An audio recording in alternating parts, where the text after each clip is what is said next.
It is important that as we fight for our lives, fight for our way of life, this political war, that we understand the enemy. There was a terrific piece by reporter Charles Homans in this past Sunday's New York Times. Hope you read it. But if you didn't, you can get it online. And it points out the history, starting with the Tea Party, of how we got to where we are today. The Republican Party has been taken over by the magical thinking Christian white nationalists, to whom it is an article of faith that God has ordained America as a sort of heaven on earth, where white Christians lead and all others fall in line. That's why it was so easy for them to buy the yarn that the 2020 election was stolen without one scintilla of evidence. They bought into that theory because they also believed, with a little help from old Tea Partiers and conspiracy theorists like Q, that a flawed Donald Trump was God's messenger on earth. I know that's God does work in mysterious ways. And God wouldn't let Trump lose, hence a stolen election. But the Times piece also points out that this is not just about Trump.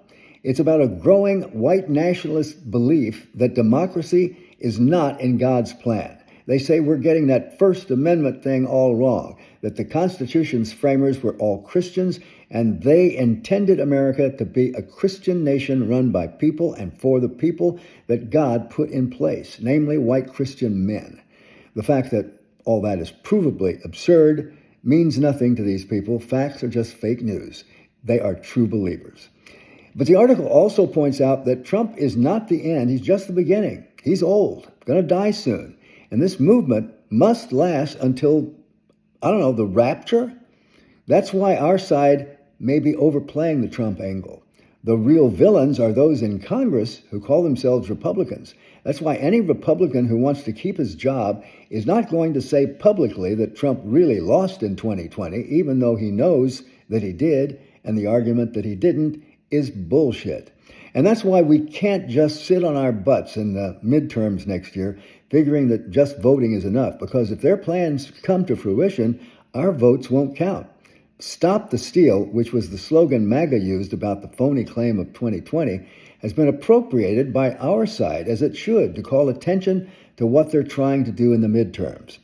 And finally, it's why I'm asking you to subscribe to my page and become a member of our 99-cent project. For that tiny subscription cost, we can collectively make a big difference. I have 75,000 followers out there, and if just 10% of them were to subscribe at 99 cents apiece, imagine the impact we could have. And remember, all the money received from Facebook, 100%, goes to causes in the resistance, fighting for democracy and against fascism. I hope you'll consider that as part of your fight to do something. Let's fight and fight to win. Teach these bastards that those of us in the woke brigade know how to fight too, and fight to win. So let's do something, huh? Onward.